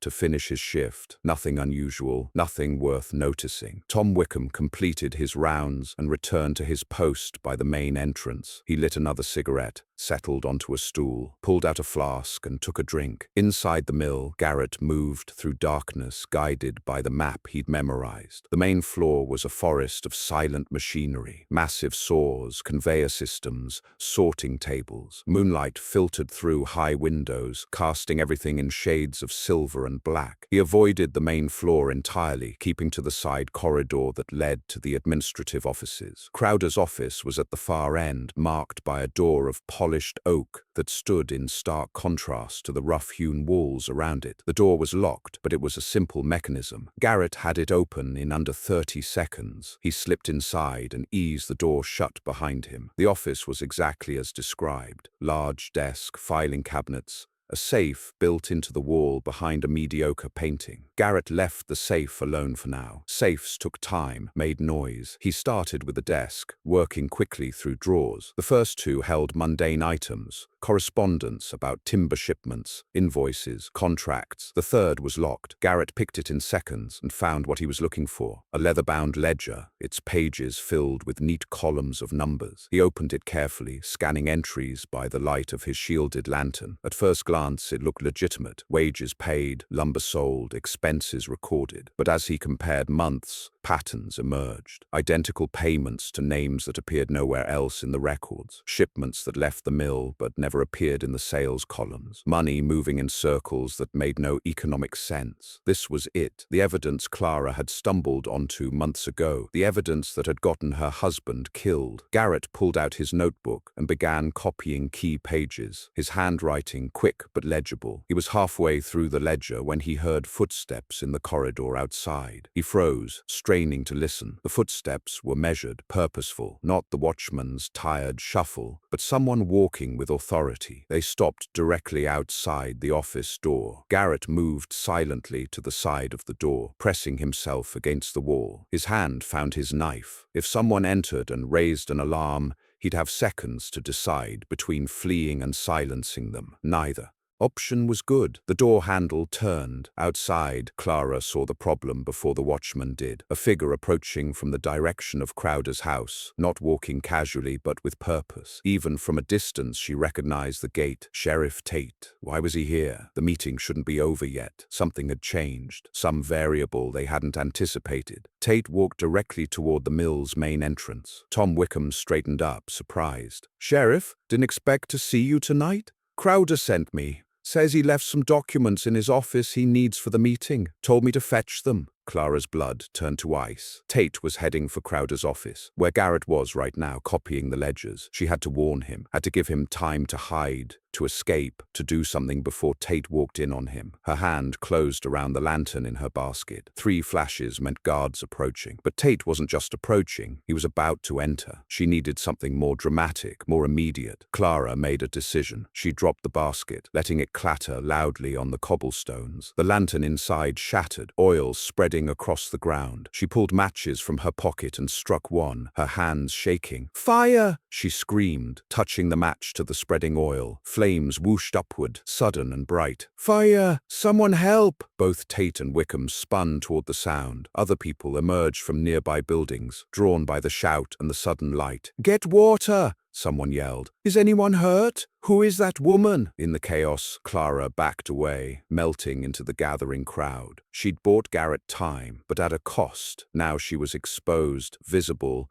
at risk of being recognized. Inside the office, Garrett heard the commotion. He understood immediately what Clara had done and why. He had perhaps 90 seconds before Tate either came to investigate the fire or return to his original mission. He made his choice instantly. He couldn't copy more pages, no time, but he could take the ledger itself. Let Crowder explain why his records had vanished. Let him try to recreate months of falsified entries from memory. Garrett shoved the ledger into his satchel, along with several other documents from the desk. He moved to the window, unlocked it, pushed it open. The drop to the alley below was 10 feet, but the ground was soft earth. He landed in a crouch, rolled, came up running. Behind him, shouts intensified. The fire was spreading. Clara had made sure of that. Good. The bigger the distraction, the more time he had. He sprinted through the alley, emerged on a side street, forced himself to slow to a walk. Just another resident drawn by the commotion, going to see what the fuss was about. He circled around, approaching the fire scene from a different angle. The flames were impressive now, consuming a stack of wooden crates someone had been using as a trash pile. A bucket brigade was forming.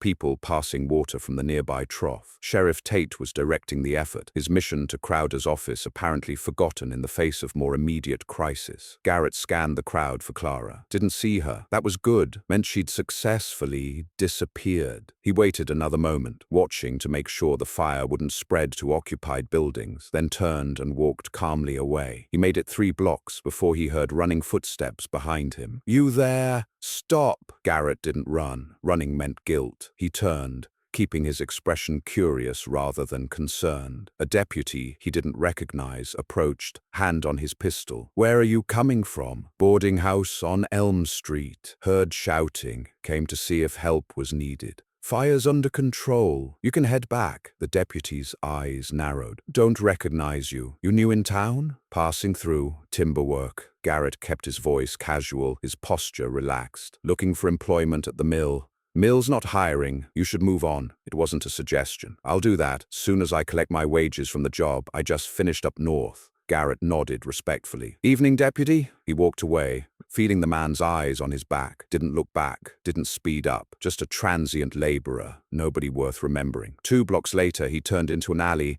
and began moving faster. Clara had already reached the horses. She'd slipped away from the fire scene in the confusion, using the skills Garrett had taught her to move through the town unseen. Her heart still raced, adrenaline making her hands shake as she untied the horses. Garrett appeared 10 minutes later, breathing hard but grinning. "That was inspired by improvisation." That was terrifying. Clara's voice shook. "I thought for certain you'd be caught." "So did I." He swung onto the roan, patting the satchel. "But we got what we came for. The main ledger, plus several other documents that looked interesting. Crowder's going to wake up tomorrow and realize his entire accounting system just vanished." They rode hard for the first hour, putting distance between themselves and Timber Falls. Only when they'd crossed the ridge into territory Garrett knew was safe did they slow to let the horses rest. "What happens now?" Clara asked as they walked the horses through darkness. "Crowder will know someone broke in. He'll increase security, possibly destroy other evidence. He'll also panic," Garrett said. "Panicked men make mistakes, and we have what we need to approach the territorial investigator. These ledgers show clear fraud, money stolen from workers, false reporting to territorial authorities, Tax evasion, that's federal jurisdiction. Crowder can't intimidate his way out of federal charges. They rode in silence for another mile. Then Clara said quietly, "Thank you for risking yourself like that." Garrett glanced at her. "We're not done yet. Getting the evidence was step one. Now comes the harder part, getting someone to act on it. But at least now we have a chance. Before tonight, it was just my word against Crowder's. Now we have proof. Now we have proof," Garrett agreed. They reached the cabin well after midnight, exhausted but triumphant. Garrett built up the fire while Clara put the horses away and made sure they had water and feed. When she returned to the cabin, Garrett had the ledgers spread across the table, studying them by lamplight. "This is even worse than we thought," he said, pointing to entries. "He's not just skimming profits, he's systematically stealing from the workers, underreporting their hours, charging them for equipment that should be provided, taking cuts from their wages for lodging fees at company housing they're required to use. Some of these men are working 12-hour days and barely making enough to feed their families." Clara leaned over his shoulder, reading the numbers that had gotten Robert killed. "How much has he stolen in total?" Garrett did quick calculations in the margins. "Over the past 2 years, at least $15,000, maybe more. These are just the records he kept. God knows what else he's done that's not documented. $15,000. A fortune built on the backs of men who couldn't afford to challenge him, who depended on his mill for survival. We're going to destroy him," Clara said. It wasn't a question. "We're going to try." Garrett looked up at her. "But I need you to understand something. Men with Crowder's power don't go down easy. Even with this evidence, even with a federal investigator, he'll fight, he'll lie, threaten, possibly try to have us killed. Are you prepared for that?" Clara thought about Robert, bleeding out on their floor, about the months in the keep, chained and voiceless, about standing on that auction platform while men debated her worth, about every woman and man who'd suffered under Crowder's greed and cruelty. "I'm prepared," she said. "Then we move forward. Tomorrow I ride to the territorial capital. I have a contact there, a former army officer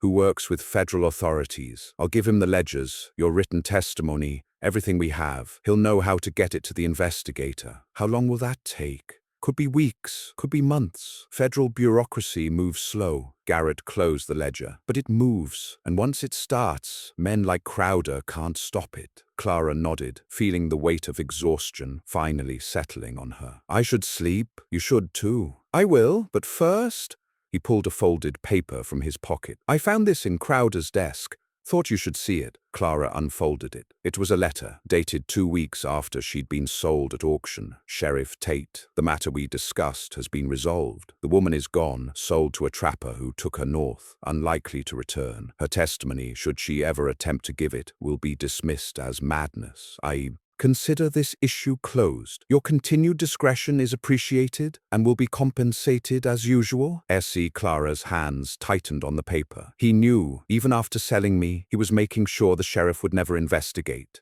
"Which means the sheriff is complicit? Another charge? Another conspirator?" Garrett took the letter back carefully. "This is good for us. Shows premeditation, consciousness of guilt. A federal prosecutor will love this." Clara climbed to the loft, feeling a strange mixture of rage and vindication. Every piece of evidence they gathered was another nail in Crowder's coffin. The truth was emerging from shadow, taking solid form, becoming undeniable. She fell asleep, with her last thought being of the moment. Soon, she hoped, when Silas Crowder would stand before a judge and hear the charges against him, when he would realize that the woman he'd tried to erase had instead become the instrument of his downfall. Justice was slow, but it was coming, and Clara would be there to see it delivered. 6 weeks passed in a state of suspension. Garrett had ridden to the territorial capital and delivered the evidence to his contact, a man named Colonel Hayes, who'd served with federal marshals before retiring to administrative work. Hayes had been grave but encouraging. The evidence was solid, he'd said, and the timing was perfect. The territorial investigator was already planning his visit to the logging district, districts. This would simply expand his mandate. But government wheels turned slowly, and in the meantime, Clara and Garrett could do nothing but wait. Clara used the time to strengthen skills she'd already learned. She could now track game through the forest, bring down a deer at 100 yards, navigate by stars alone. She'd become someone the woman on that auction platform wouldn't recognize. Lean, capable, utterly self-sufficient. But more than physical transformation, something deeper had shifted. The terror that had lived in her chest for months had transmuted into something else. Not exactly peace. She wouldn't know peace until Crowder faced justice, but a kind of settled determination. She knew who she was now. She knew what had been done to her, and she knew she had the strength to see this through. Winter arrived early in the high country, bringing snow that transformed the forest into a cathedral of white silence. Clara and Garrett fell into comfortable routines, managing the cabin's needs, hunting and preserving meat for the cold months, reading aloud by firelight in the evenings. They didn't speak of what might come next, what would happen after the investigator arrived and Clara's testimony was given. That future was uncertain, contingent on variables they couldn't control, so they focused on the present, on the quiet satisfaction of work well done, and days lived deliberately. Then on a grey morning in early December, a rider appeared at the edge of the clearing. Garrett was outside splitting wood. He set down his axe slowly, hand moving toward the rifle leaning against the cabin wall. Clara emerged from the stable, her own hand finding the knife at her belt. The rider raised both hands, showing he was unarmed. "Garrett Blackwood?" he called. "Who's asking?" "Name's Daniel Foster. I work with Colonel Hayes. I have a message from the territorial investigator." Garrett gestured for him to approach. Foster dismounted, pulled an envelope from his coat, and handed it over. He was young, barely 20, with the eager seriousness of someone new to official responsibilities. Garrett opened the envelope and read silently. Clara watched his expression, trying to gauge the news. When he looked up, his eyes were bright. "The investigator arrives in Timber Falls in 4 days," he said. "He's requesting our presence, specifically yours, Clara, to provide testimony and answer questions about Silas Crowder's operations." Clara's heart began to race. "He believes us? The evidence is compelling. He's already interviewed 3 former mill workers who've corroborated the wage theft, combined with the ledgers and your testimony about the murder." Garrett folded the letter carefully. "He's building a case." Foster cleared his throat. "I'm authorized to provide escort back to Timber Falls. The investigator wants to ensure your safety during the proceedings." "When do we leave?" Clara asked. "Tomorrow at dawn, if you're willing. The investigator wants time to prepare before the formal hearings begin." Clara looked at Garrett. He gave her a slight nod. The choice was hers. "We'll be ready," she said. That evening, Clara stood at the window of the loft, looking out over the snow-covered clearing. This place had been her sanctuary, her training ground, her refuge from a world that had tried to break her. Leaving it felt like stepping back into danger. But she'd learned something crucial during her time here. She wasn't the same person who'd needed rescuing. She was someone who could face that danger and prevail. Below, she heard Garrett and Foster talking quietly, planning the route they'd take. She descended the ladder to join them. "I want to stop somewhere on the way," she said. "Before we reach Timber Falls." Garrett raised an eyebrow. "Where?" "Margaret Henshaw's house. I need to talk to her." "That's a risk. She could alert Crowder." "She could," Clara agreed. "But I don't think she will. She heard him that night. She knows more than she admitted. And if I can convince her to testify, it strengthens the case against him." Foster looked uncertain. "The investigator didn't authorize—" "The investigator isn't here," Clara said firmly. "And I'm not asking permission. I'm telling you what I'm going to do." Garrett almost smiled. "We'll approach carefully. If it looks dangerous, we abort." They left at first light, the 3 of them riding south through fresh snow. The journey was quiet, each lost in their own thoughts. Foster had brought Clara men's traveling clothes, warmer and more practical than dresses, and she'd braided her hair tightly under a wide-brimmed hat. To casual observers, she looked like just another trail rider, unremarkable and unmemorable. They reached the outskirts of Timber Falls on the evening of the 2nd day. Rather than entering town, they circled around to the residential area where Margaret Henshaw lived. Her house was a small cottage on the edge of the settlement, isolated enough that approaching it wouldn't draw immediate attention. "I'll go alone," Clara said, dismounting. "She'll be frightened enough without strangers." "We'll be watching," Garrett said. "Any sign of trouble trouble? We come in." Clara approached the house as dusk settled, her boots crunching in snow. Smoke rose from the chimney. Someone was home. She knocked firmly on the door. Silence. Then footsteps. The door cracked open, and Margaret Henshaw's face appeared in the gap, older than Clara remembered, worn down by worry and hardship. "We're not buying anything," Margaret began,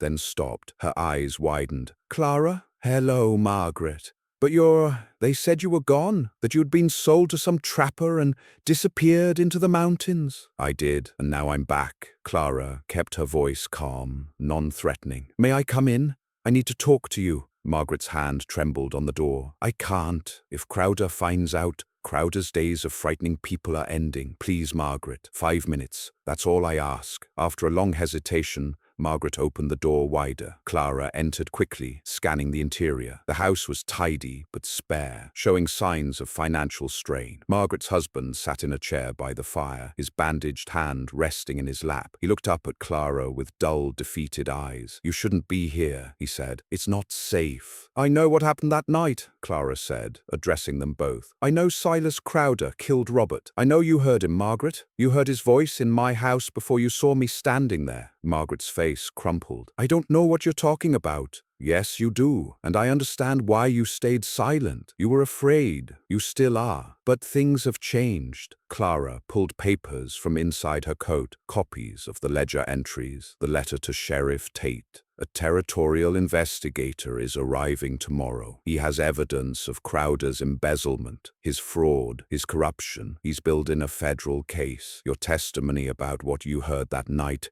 would help ensure Crowder is charged with murder, not just financial crimes." Margaret shook her head, tears streaming. "He'll kill us. He killed your husband for less. He'll be in federal custody," Clara interrupted. "The investigator has marshals with him. Crowder won't be able to threaten anyone once he's arrested. You don't understand his reach. He owns this town. The sheriff, the mayor, half the businesses. He doesn't own federal marshals. He doesn't own territorial courts." Clara softened her voice. "I know you're frightened. I was too. For months I couldn't speak, couldn't think clearly because the fear was so overwhelming. But I found my voice again, and I'm asking you to find yours." Margaret's husband spoke up, his voice rough. "What would we have to do? Tell the investigator what you heard that night. The voices, the struggle, the timeline. You don't have to interpret it. Just state facts. What you saw, what you heard when you heard it." "And if we do this," he asked, "what happens to us? We have no savings. I can't work full shifts with this hand. We depend on the mill." Clara had anticipated this. The federal government compensates witnesses in corruption cases. And more than that, once Crowder's operation is investigated, the mill will be restructured. Workers will receive back wages they're owed. Your family will be taken care of. Margaret and her husband exchanged glances. A conversation happened in that look. Years of shared hardship and difficult choices communicated without words. Finally, Margaret wiped her eyes and nodded. "I'll testify. God help me. I'll tell them what I heard." Clara felt relief flood through her. "Thank you. The investigator is staying at the territorial office building tomorrow. He'll want to speak with you." "Will you be there?" Margaret asked. "Yes, I'll be giving my own testimony." "Are you not afraid of facing them all again?" Clara considered the question. "I'm terrified," she admitted, "but I'm more afraid of staying silent and letting Crowder hurt more people. Fear doesn't go away. You just decide whether it controls you or whether you act despite it." She left the Henshaw house feeling something close to hope. Tomorrow would be difficult. Walking back into Timber Falls, facing the people who'd judged and sold her, reliving the worst night of her life for official record. But she wouldn't be alone. She had Garrett, she had evidence, and now she had Margaret's testimony. The truth was assembling itself piece by piece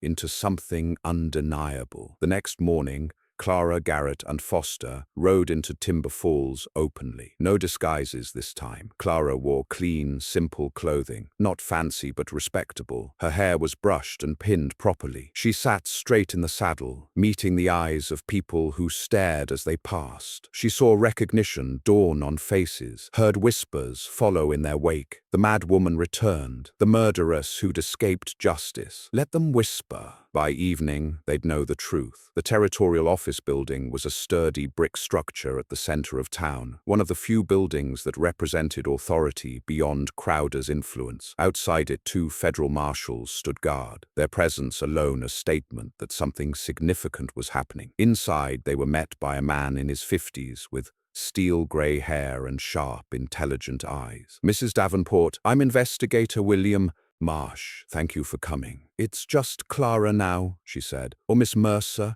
if you prefer my maiden name." "Miss Mercer, then." He gestured toward an office. "Shall we begin?" For the next 3 hours, Clara gave her testimony. Everything. The ledgers she'd discovered. Robert's fear, the voices she'd heard that night, Crowder's threat, her confusion and trauma afterward, her time in the keep, the auction. Investigator Marsh listened without interrupting, occasionally making notes. When she finished, he sat back and studied her thoughtfully. "You understand? This is an extraordinary accusation. Murder, conspiracy, witness intimidation, corruption of public officials." "I understand, and I have evidence." "So I've seen. The ledgers Mr. Blackwood provided are damning. I've also interviewed former employees who corroborate the financial irregularities." He paused. "And Mrs. Henshaw came in this morning. Her testimony aligns with yours regarding the timeline and what she heard." Clara felt something tight in her chest begin to loosen. "So you believe me?" "I believe the evidence, which is stronger than belief. It's a provable fact." Marsh stood and walked to the window overlooking the town square. "I'm issuing a warrant for Silas Crowder's arrest this afternoon, also for Sheriff Tate as a co-conspirator. Federal marshals will execute the warrants simultaneously to prevent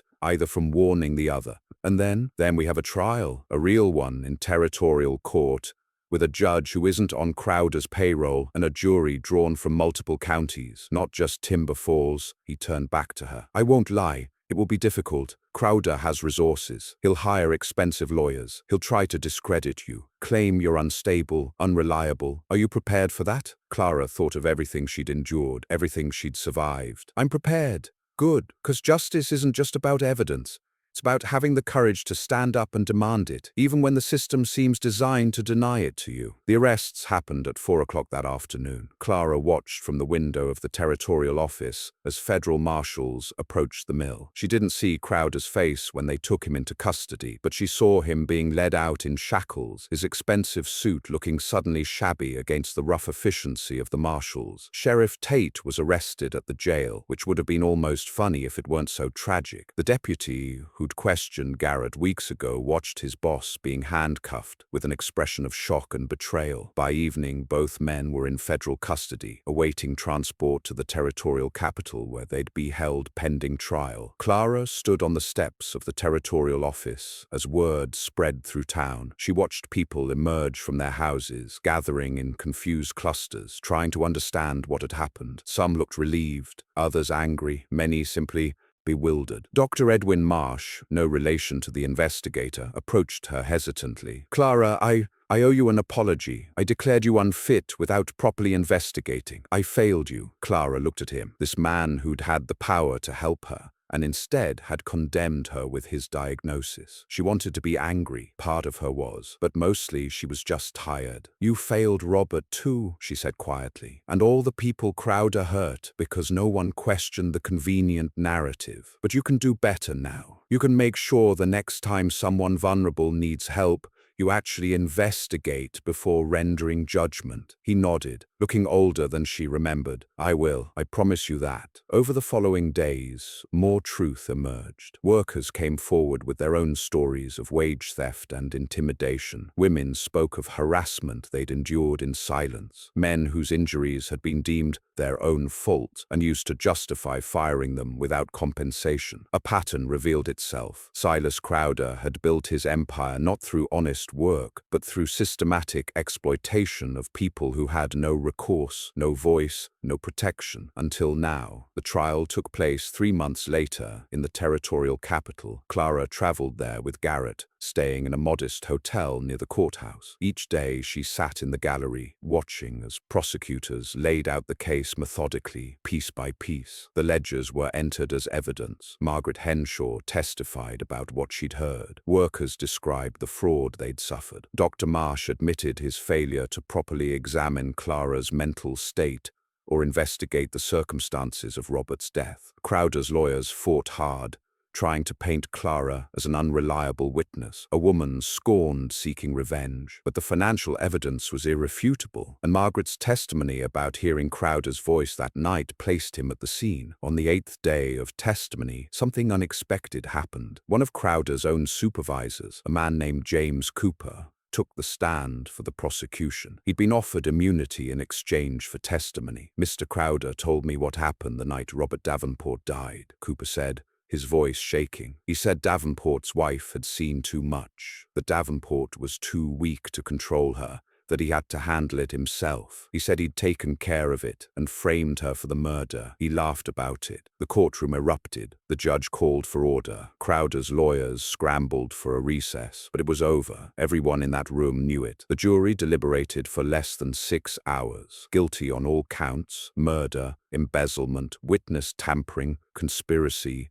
corruption of public officials. Silas Crowder was sentenced to hang for murder. Sheriff Tate received 20 years in territorial prison for his role in the conspiracy. Clara sat in the courtroom as the verdict was read, feeling not triumph but a quiet sense of completion. Justice had been slow and imperfect, but it had arrived. The truth had been spoken, heard, and believed. After the sentencing, Investigator Marsh found her in the hallway outside the courtroom. "What will you do now?" he asked. Clara hadn't let herself think that far ahead, too focused on simply getting through each day of the trial. "I don't know. I have no home to return to, no family. Everything I had in Timber Falls is gone." "Not everything," Garrett's voice came from behind her. She turned to find him standing there, hat in hand. "You have a cabin in the mountains if you want it. No one is there to judge you, just trees and sky and honest work." Clara looked at him, this man who'd paid $100 for her freedom when she was worth 50 cents in the eyes of the town, who'd taught her to survive, to fight,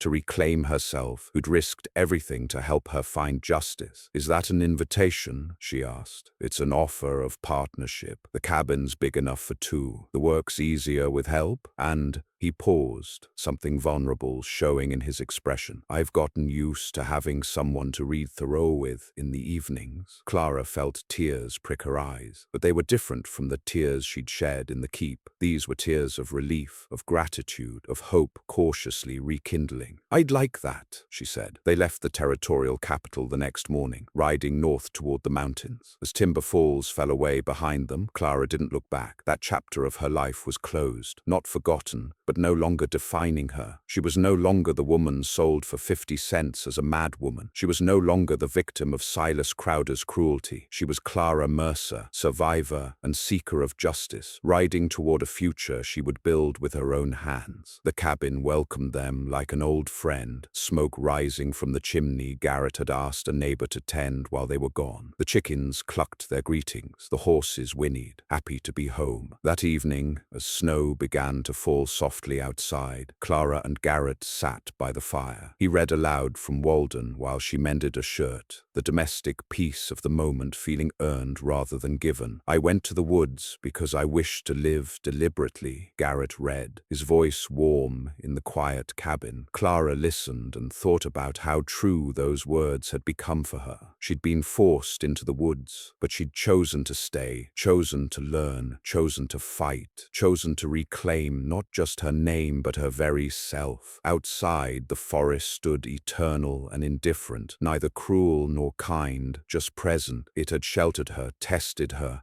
and ultimately helped forge her into someone strong enough to face her demons and prevail. She'd come to these mountains as a broken woman, auctioned for $50. She would stay in them as a free woman who'd proven her worth was beyond any price. And in the years that followed, when Clara told her story, and she did tell it to other women who needed to know that survival was possible, that justice could be claimed, that strength could be rebuilt from ruins. She always ended it the same way. They tried to silence me by calling me mad. They tried to erase me by selling me like property. But I learned that sanity isn't about fitting into a broken system, and value isn't determined by what others think you're worth. Sometimes the only way to find yourself is to be lost first. And sometimes being called crazy is just the world's way of saying you see too clearly what others prefer to ignore. The end. Up next, you've got 2 more standout stories right on your screen. If this one hits the mark, you won't want to pass these up. Just click and check them out. And don't forget to subscribe and turn on the notification bell so you don't miss any upload from us.